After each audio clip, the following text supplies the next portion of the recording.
RBA left the cash rate on hold this week at 4.35%. Now, interestingly, all 9 voting members unanimously backed the decision. But do not let this pause fool you. RBA Governor Michelle Bullock has made it quite clear that this does not mean the central bank has finished its tightening policy.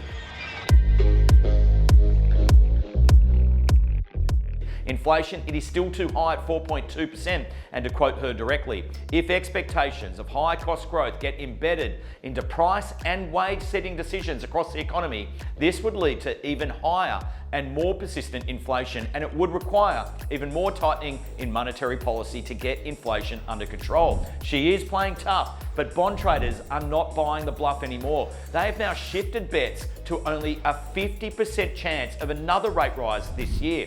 Under weaker jobs figures, better than expected inflation data, and a clear evidence of a property downturn are all key factors to shift the thinking on rates. Andrew Lilly, Barrenjoey's chief rate strategist, said it clearly. The market is increasing its confidence that the RBA is done raising rates. Now, bank economists also hold the same view. They are tipping rate rises are over and the next move will be down. But they do expect a long hold now before rates are cut later next year. So I'm interested, what are your thoughts? Is the RBA done, or will another inflation spike force their hand? I'd love to hear your comments below.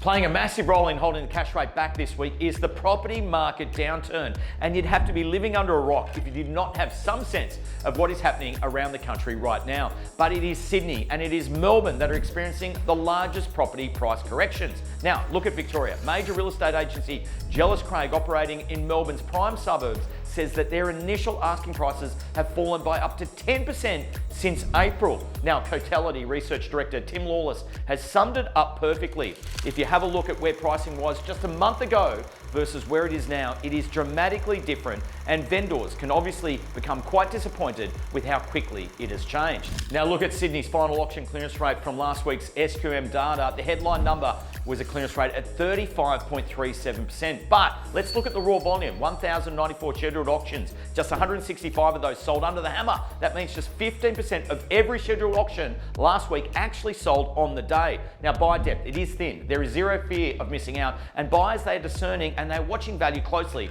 before even thinking about entering the market.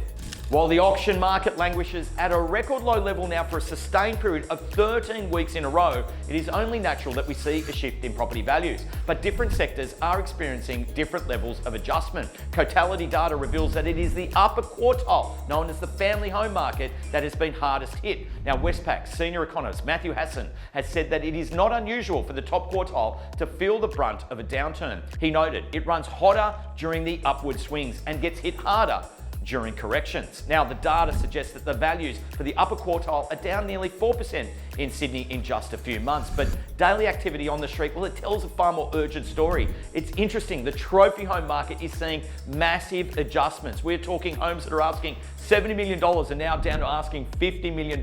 That is, of course, rarefied air, but it is a massive 20% plus drop across the east, the lower North Shore, and of course the northern beaches. These trophy home asking prices are seeing significant corrections. The data, well, that gives you one lagging figure. It always does, but it's the daily activity on the street, well, that tells the real story. Also this week, respected economist Warren Hogan, writing in the Daily Telegraph, has noted that housing is absolutely our key to economic recovery. He wrote that housing is ground zero for Australia's economic soft path throughout 2026. As a pipeline of people who must sell their property starts to build, prices are sure to fall over the winter months. Now, the big issue is whether or not this housing market starts to recover, and this will be critical for the trajectory of our economy moving into 2027. Now, our view on the ground, as everybody knows, is that the price corrections are already in, they're already locked in, and the market has started to stabilise. But the data will lag, it always does. But what are your thoughts? I'm very interested. Is the bottom of the market in, or are further falls likely over the winter months? I'd love to hear your comments below. Now, that's what's going down in and around the Sydney property market this week. But make no mistake about this though, value has surfaced. If you have the means, now is the ideal buying environment. So thanks for watching, and I look forward to catching you all next week.